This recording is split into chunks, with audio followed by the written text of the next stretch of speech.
Tout va bien? Ça va très bien. Tout va bien. Avec l'accent. Ces petits jeunes, ils jouent bien le piano là. Voilà, on voulait votre impression justement à ce propos qui intéresse beaucoup Benjamin. Il va pas tarder à jouer mieux que moi maintenant parce que le temps passe. S'il nous écoute, il va être ravi parce que je crois que c'est le cas. Ça nous fait plaisir que vous ayez répondu présent à notre appel aujourd'hui parce que vous vous faites plutôt discret en général. On vous entend peu dans les médias. Eh bien écoutez, vous savez que moi je suis, moi j'avais bien beaucoup entendu finalement parce que je suis toujours plus ou moins dans le studio ou en train d'enregistrer ou en train d'écrire de la musique, mais pas tellement dans les radios, dans la télévision. Nous sommes des gens de l'ombre, n'est-ce pas? Complètement. Est-ce que vous pouvez nous expliquer votre rencontre à l'époque, si je puis dire, avec Jean-Luc Azoulay et Dorothée? Comment ça s'est passé tout ça? On est curieux de savoir. Alors, Jean-Luc Azoulay. Moi, j'étais pianiste. Il faut quand même remonter très très en arrière, parce que c'est à mes débuts parisiens, c'est-à-dire dans les années 72, quand je suis monté, comme on dit à Paris de Toulouse. J'ai auditionné donc avec des musiciens, j'ai auditionné pour partir en tournée avec Sylvie Vartan. Et là, qui j'ai vu devant moi qui m'a auditionné? Jean-Luc Azoulay, déjà. Jean-Luc Azoulay, sous le nom de Jean-François Porry. Voilà, exactement, qui était déjà là avec Suzy Hallyday. Bon, il était le secrétaire de Sylvie Vartan. Et dans le jour où j'ai auditionné, il était là. Donc ils m'ont engagé tout de suite et nous sommes partis avec Sylvie Vartan autour du monde. Et voilà, ma rencontre avec Jean-Luc Azoulay s'est passée à ce moment-là. Donc on est quand même en fin 71, début 72. Vous voyez, c'est... Et puis je pense, après, si vous voulez, on s'est plus quitté. Parce que moi j'ai connu Sylvie Vartan, donc il était toujours présent. Et un jour, il est arrivé en me disant, voilà, je te présente... un copain à moi qui s'appelle Claude Berdard. On va monter les boîtes de disques. On va l'appeler AB, Azoulay Berdard. Bon. Et ils m'ont dit, est-ce que tu veux être notre musicien de la société de production de disques? J'ai dit oui. Et c'est parti comme ça. Là, on est en 76. Voilà. Et puis ça a continué comme ça. On a fait plein de disques qui n'ont pas marché. Des disques un peu disco, justement. Alors, il y en a qui ont un petit peu marché, d'autres qui marchent pas, oui, bon. Et un jour, c'était la rencontre avec Dorothée, et c'est parti, voilà. Et là, c'est parti. Et dès lors, votre nom est associé à celui de Jean-Luc Azoulay, Jean-François Porry. On voit crédité régulièrement sur tous les disques AB, Porry Salès. Exactement. Voilà. Nous avons fait une première maquette avec Dorothée, pour une chanson tirée d'un film de Walt Disney qui s'appelle Rocky Rocky. On a fait une maquette. Et cette chanson, il y a un gros succès. Et puis voilà, c'est parti de là. Après, ou la menteuse, après tout ça, après. Et puis voilà, jusqu'en 2000. Voilà. Rox et Rookie, oui, vous avez fait des disques d'or avec Azoulay, oui. Hein, on peut le dire. C'était pas le premier disque de Dorothée, puisque avant ça, on avait fait des comédies musicales qui s'appelaient Dorothée au Pays des chansons. Vous la connaissez celle-là? Eh ben oui. Ah bah ça. Il y a Michel Jourdan dans le... Voilà. Michel Jourdan qui a écrit les paroles de l'ensemble de l'album. C'est une mini comédie musicale pour enfants qui a été jouée à l'Olympia. Et puis voilà, donc l'aventure est partie de là. Et puis voilà. Après il y a eu toutes les tournées de l'RMC. Il y a eu tout. Enfin, après c'est parti quoi. C'est parti de là. Et ça s'est plus arrêté jusqu'à la fin, quoi. Voilà. Vous pouvez nous expliquer un petit peu comment ça se passait, votre méthode de travail en binôme avec Jean-Luc Azoulay et puis même avec Michel Jourdan. Vous commenciez par quoi et comment vous faisiez ces chansons? Alors nous, on avait une méthode de travail un peu particulière avec Jean-Luc parce que Jean-Luc déjà n'avait pas trop le temps de travailler en semaine. Moi, en semaine, j'étais tout le temps en studio, si vous voulez, en train de faire mes génériques, dessins animés, en fait, toute la production de la maison. Et avec Jean-Luc, qu'est-ce qu'on faisait le week-end? Il m'appelait, il me disait, GG, allez, on va faire Tralalaire. C'était notre truc, ça. On va faire Tralalaire. Tralalaire, si vous voulez, c'était pendant tout le week-end entier, le samedi, le dimanche, les jours fériés, les jours où finalement, les jours fériés, les gens ne travaillaient pas. Nous, on était tout le temps dans son bureau. ou chez moi, ou n'importe où, et on faisait ce qu'on appelle Tralalère, c'est on faisait des chansons, on remplissait des cassettes de chansons, voilà. Mais carrément des dizaines dans les week-ends. Et puis après, Jean-Luc lui réécoutait, il triait ce qu'il y avait de bon, ce qui était et puis voilà, et puis on retravaillait finalement les chansons, ce qui était de meilleur. On les retravaillait bien, et puis c'était des chansons qu'on avait décidé d'enregistrer. On en faisait par Dorothée, on lui faisait écouter, etc. Et puis voilà, c'est les chansons finalement qu'on enregistrait et qui faisaient partie des albums, un album par an, puisque c'est notre cadence, c'était ça. Un album par an de Dorothée, un album par an d'Hélène, un album par an des Biscuits, un album par an de toute la production. Ça faisait beaucoup d'albums à faire. Plus les génériques, vous savez, des dessins animés, plus les musiques des sitcoms, parce qu'il y avait ça aussi. Après, dans les années 80, à partir de 86, ça les musclés, machin, tout ça, Premier baiser, et toutes les séries des sitcoms. Donc, moi, je me tapais la musique sans arrêt. Et je faisais de la musique sans arrêt, de la musique au kilomètre, presque. C'est clair. Hein.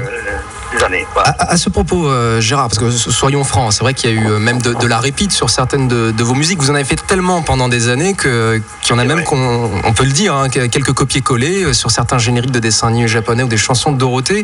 Mais en même temps, vous en faisiez tellement. Est-ce que c'est pas difficile à un moment justement de se renouveler quand on a une base comme ça musicale? Bon, c'est vrai que on travaille très vite parce que des fois il fallait travailler très vite. Moi je me souviens que on m'a demandé de faire un générique le matin pour l'après-midi, quoi. Vous voyez, ou l'après-midi pour le soir.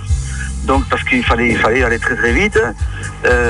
Donc c'est vrai que des fois on pouvait avoir des réminiscences. En tout cas au niveau des sons, oui. Au niveau des sons, à partir du moment où, si vous voulez, dans les génériques, c'est vrai, de dessins animés, à partir du moment où c'est Minet, par exemple, qui chantait, alors il y avait bien sûr une réminiscence de sa voix, du son des instruments, etc. Donc on pouvait certainement dire qu'il y avait des trucs qui se ressemblaient un petit peu. Enfin bon, en tout cas, c'était nous, quoi. Donc, on copiait pas sur les autres, en fait, oui. Vous avez fait de nombreuses chansons pour Dorothée et d'autres artistes, souvent fondées sur les valeurs comme l'amitié, l'amour, etc. C'était voulu dès le départ. Est-ce que vous avez eu peur un petit peu, quand même, à un moment donné, de vous enfermer dans ce créneau-là, quand même? Écoutez, moi, je faisais de la musique. Bon, c'est vrai que c'était Jean-Luc. Bon, Jean-François Porry, c'est vrai. C'est lui qui avait ses idées. C'est vrai que c'est lui qui avait ces idées de savoir ce qu'il pouvait faire dire à Dorothée. Je pense qu'il avait bien réfléchi à ça. Et voilà, donc c'est lui qui faisait tous les textes, c'est lui qui avait envie de faire raconter toutes ces histoires à Dorothée, hein, voilà, et puis même aux autres artistes. Donc moi je disais rien, j'avais rien à dire d'ailleurs, hein, voilà, on en discutait bien sûr, mais qu'est-ce que t'en penses? Je dis oui, c'est bien, c'est très joli, c'est l'histoire d'amour, c'est vrai, il y a ça. Il n'y a pas forcément de grands messages comme les chanteurs maintenant, etc. font. Mais en tout cas, bon, c'était une clientèle, c'était ciblé, quoi. Notre clientèle jeune, entre guillemets. Voilà. Mais c'est clair que c'était une clientèle jeune, donc il n'y avait pas non plus besoin d'aller chercher énormément. On le sait moins, Gérard, mais on va peut-être révéler une petite anecdote. Vous êtes un homme de l'ombre, mais je crois que vous avez aussi chanté une chanson, Gérard et ses masques noirs, une chanson de Zorro avec les musclés cachés derrière. Et c'est pourtant vous qu'on entend à l'interprétation. C'était rigolo, c'était pour rire. Vous m'en voulez pas, hein, Gérard, je révèle ça à l'antenne. C'était pour rigoler, d'ailleurs. C'était pour rire, donc je pensais jamais qu'on pouvait sortir ce disque-là. Et je vais vous faire même une autre confidence, que vous ne savez pas. Ah, dites-nous. Est-ce que vous connaissez un film qui s'appelle C'est d'où les bébés? Ah oui, complètement, oui. Avec des voix trafiquées, les bébés. Les bébés, oui. C'est moi qui ai fait les bébés trafiqués. Ah oui, et puis il y a même une répète avec les Biscuits qui a été reprise comme ça et qui ressemble. À l'époque de Récré. Tagada, c'est nous les bébés. Ah oui, d'accord. Et voilà, c'est vous donc qui faites. Pareil que Jean-Luc aussi s'est caché dans certaines chansons de Dorothée, c'est vrai? Et si oui, lesquelles? On peut le dire? On fait des chœurs, nous on faisait beaucoup de chœurs. Ah. Avec Jean-Luc, on faisait des chœurs. Tous les deux on sortait au micro, on faisait des chœurs, on faisait des trucs comme ça, voilà. Donc c'est vrai, alors les chansons, je ne me rappelle plus, mais enfin, il y en a tellement que même dans les chansons d'Emmanuel, on a fait des chœurs. on a fait des chœurs un peu partout, comme ça, pour s'amuser, mais enfin, en fait, on faisait des chœurs au départ pour faire des maquettes, si vous voulez, pour les faire après en vrai, avec des vrais choristes. Et finalement, après, quand j'avais écouté, il me disait, c'est très bien comme ça, c'est très bien, il y a un certain, il y a un son, il y a un style, on va garder ça. Et souvent, on gardait ça. Ouais, voilà, donc... Vous allez pas me dire quand même que dans la chanson des Schtroumpfs de Dorothée, on vous retrouve avec Jean-Luc dans les petits chœurs là derrière. Alors, franchement, ça a dû arriver, mais non. Il y a eu quand même des professionnels qui ont fait ça. Il y a eu, je crois, un mec qui s'appelle Michel Barouille, enfin, des gars, des pros qui ont fait... Jean Stout, enfin, des gars qui faisaient des... Il y a eu beaucoup aussi les Costas, les Châteaux et les Costas qui ont beaucoup travaillé avec nous, qui ont fait des chœurs pratiquement dans tous les disques qu'on a fait, quoi. Michel Jourdan a écrit, Jean-Luc a écrit, mais ce qu'on sait moins, c'est que Charles Aznavour lui-même a écrit aussi Chagrin d'amitié. Est-ce que vous avez un souvenir de ça ? Oui. En fait, si vous voulez, c'était des chansons que nous avait apportées Michel Jourdan, qu'il avait fait avec Aznavour. Voilà. Et donc, c'est vrai que c'était un peu traditionnel. Jean-Luc, au départ, comme Michel Jourdan a été quelqu'un qui a travaillé avec nous au départ, systématiquement, si vous voulez, il y a des motos qui passent. Dans l'Isque de Dorothée, il y avait une chanson de Jourdan que Jourdan nous a menée. Alors des fois, c'était une chanson qu'il a fait avec Aznavour. Oui, donc voilà, donc c'est arrivé comme ça, quoi. Quel est votre meilleur souvenir ou vos meilleurs souvenirs de chansons de Dorothée ? Est-ce qu'il y en a que vous préférez dans le répertoire ? Alors, j'aime bien les chansons du début. Les chansons époque récré à 2 plutôt ? Non, pas du tout, non, les chansons du départ, c'est-à-dire des chansons... non, c'est vrai, de l'album, par exemple, de l'album La Menteuse, on peut pas l'oublier, celui-là, parce que, bon, il a été numéro 1. Il y a eu même à l'époque, je me souviens, numéro 1 des concours, avec... il y avait une émission de chansons, tout arrivé numéro 1. J'aime bien les chansons du début, parce que c'est vrai que, vous avez dit tout à l'heure que après, il y avait quelques réminiscences. Alors, les réminiscences des chansons, c'est forcément des réminiscences des chansons des débuts. Vous voyez, je veux dire. Donc, les chansons du début, j'allais dire, sont presque plus créatives que les chansons de la fin. Vous voyez ce que je veux dire ? Oui. Parce qu'après, on rentre dans ce système. Bon, il y a eu Maman aussi, j'aime bien. C'était Tremblement de terre, Les neiges du Kilimanjaro, il y a des trucs comme ça qui étaient bien. Je vais être franc. Je suis pas forcément fan de toutes les chansons que vous avez fait pour Dorothée, en toute franchise. Il y en a qui me plaisent, il y en a qui me plaisent moins. Mais je vous dis bravo pour l'Enfant des Neiges, parce qu'au niveau des compositions, je trouvais franchement que ça changeait par rapport à d'autres dessins animaux, ce que vous avez pu faire. Ah ouais. Ah, c'est vrai, je suis d'accord, oui. J'avais une petite question à poser à Gérard Salès. Je souhaitais savoir s'il y avait des inédits de Dorothée. Est-ce qu'il y avait éventuellement des chansons finalisées, des playbacks complets qui seraient prêts et qui n'auraient pas été inclus dans les albums ? J'ai ouï dire qu'en 87, sur l'album Docteur, il y avait entre autres 2 titres inédits. Il y a peut-être d'autres choses. Par exemple, en 98, on a eu Je ne vous ai pas oublié. Est-ce qu'il y a d'autres titres ? Enfin, les fans de Dorothée nous écoutent et je pense qu'ils seraient intéressés par une réponse sur ce sujet. C'est sûr qu'il y en a. C'est certain qu'il y en a, parce que si vous voulez, nous, quand on faisait des disques, on faisait des chansons, et puis finalement, des fois, on ne mettait pas tout dans le disque. Dans ces chansons, on se disait toujours, on les mettra sur les prochains disques. Mais après, dans les prochains disques, ces chansons-là, on ne les mettait pas, parce qu'on faisait des nouvelles, et il en restait toujours une ou deux. On disait, on les mettra dans les prochains disques, on ne les mettait pas. Donc, si vous voulez, au studio, qui est rue président Wilson, là, chez la production, dans le studio, il doit y avoir encore sur bande, il doit y avoir encore des chansons inédites, ça c'est certain. Voilà, alors il faudrait essayer de les rechercher, de les retrouver, de les retrier, ce qui serait pas très dur à faire d'ailleurs. Et puis voilà, maintenant c'est... je sais pas si on peut sortir ça ou pas, j'en sais rien. Ça c'est... Je sais qu'il y en a. Oui. Je sais qu'il y en a. Il y a un double CD et un DVD de Dorothée, et également Ou la Menteuse en single. Est-ce que vous avez été consulté pour ces différents projets ? Alors, pour Ou la Menteuse, le remix là, qui est sorti d'ailleurs, qui a bien marché, mais qui continue, qui est encore dans les charts d'ailleurs, et dans beaucoup de compiles, j'ai remarqué. Disons que quand ça a été fait, il y a Stéphane, donc Stéphane Joffre, vous connaissez peut-être. Ah oui, on le connaît, on a même eu le plaisir de le recevoir ici à Radio Synergie, pour rien vous cacher. Qui m'a dit, bon Gégé, je vais te faire écouter un truc. Alors j'étais au studio d'ailleurs pour faire mes séries télé, là, j'étais sur les séries de SOS18, là, produit par Jean-Luc, et il me fait écouter ça. Il me dit, qu'est-ce que t'en penses? Ben, j'ai dit, j'en pense du bien, je trouve que c'est très bien. Honnêtement, je le pensais, voilà. Donc effectivement, il l'a fait tout seul avec des copains à lui, et c'est très bien, c'était très bien. Nous, si vous voulez, à l'époque, je me souviens, il y a quelques années de ça, il y avait des ingénieurs du son de chez nous, de la maison, qui avaient déjà essayé de faire ça, ou la monteuse d'ailleurs, qui avait été remixée, etc. Alors, est-ce que c'était moins bien ou j'en sais rien? Mais en tout cas, c'était peut-être pas le moment, c'était pas l'heure, c'était pas le bon moment, c'était pas Stéphane Joffre qui est allé, comme on dit, dealer ce morceau dans la maison de disque. C'est vrai, il y a un moment pour tout. En tout cas, c'était le bon moment, c'est bien fait.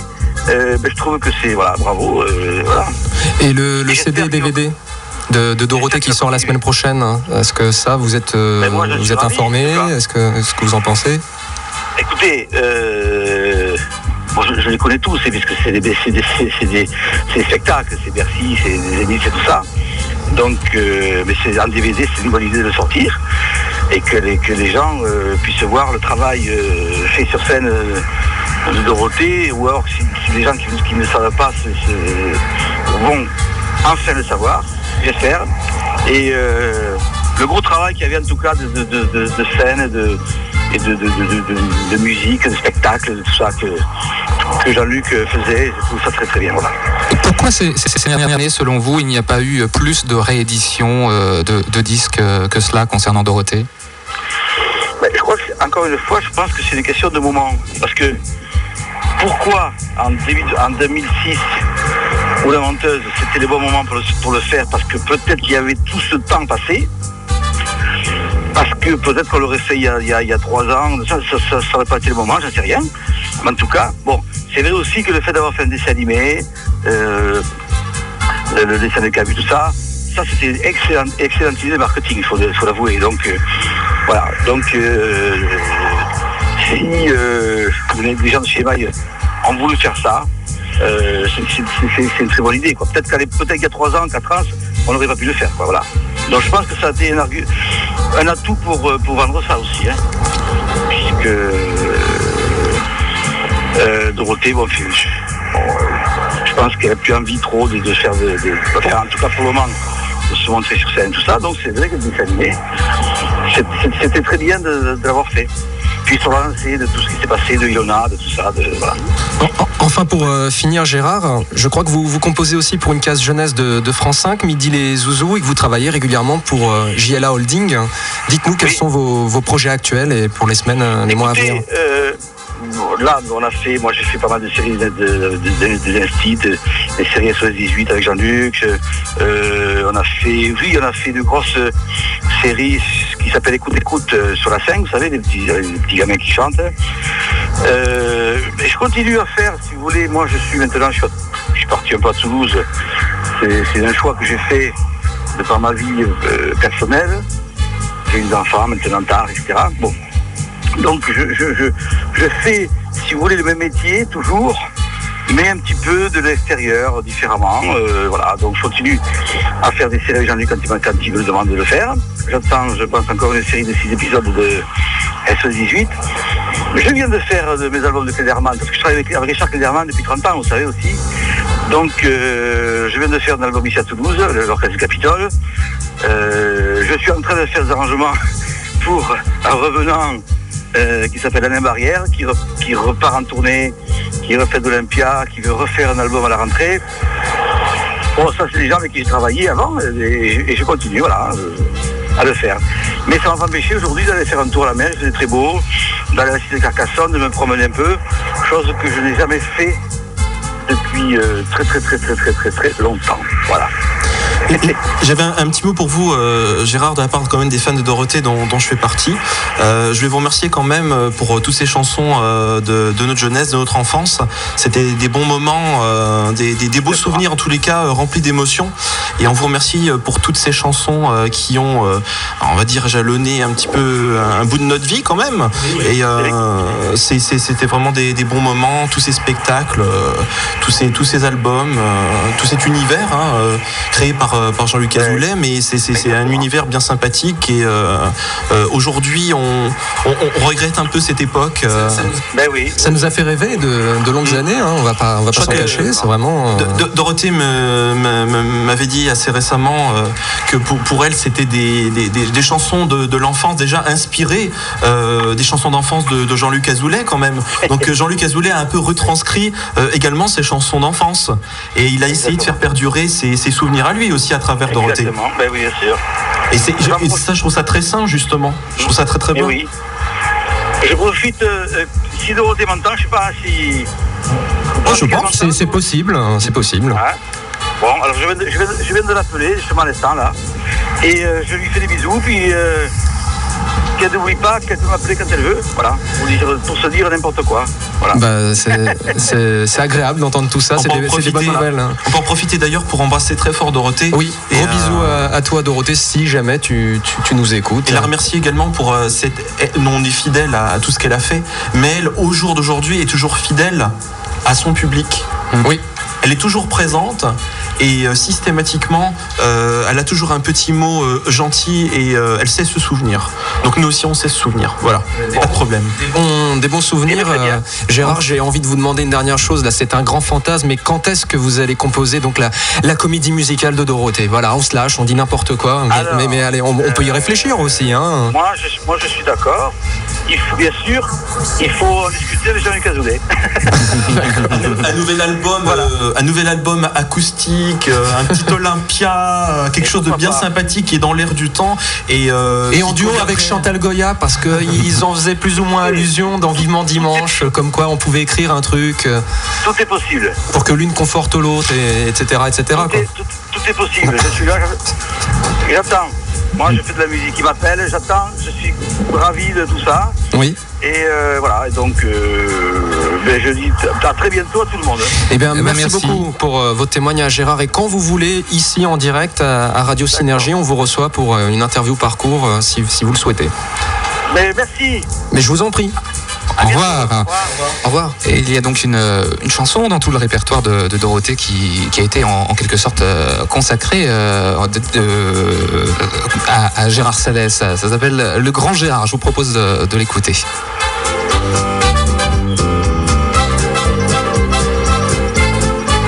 Approchez-vous, mesdames et messieurs, au monde c'est ce qu'il y a de mieux. Venez, venez, venez tous, venez voir le grand Gérard.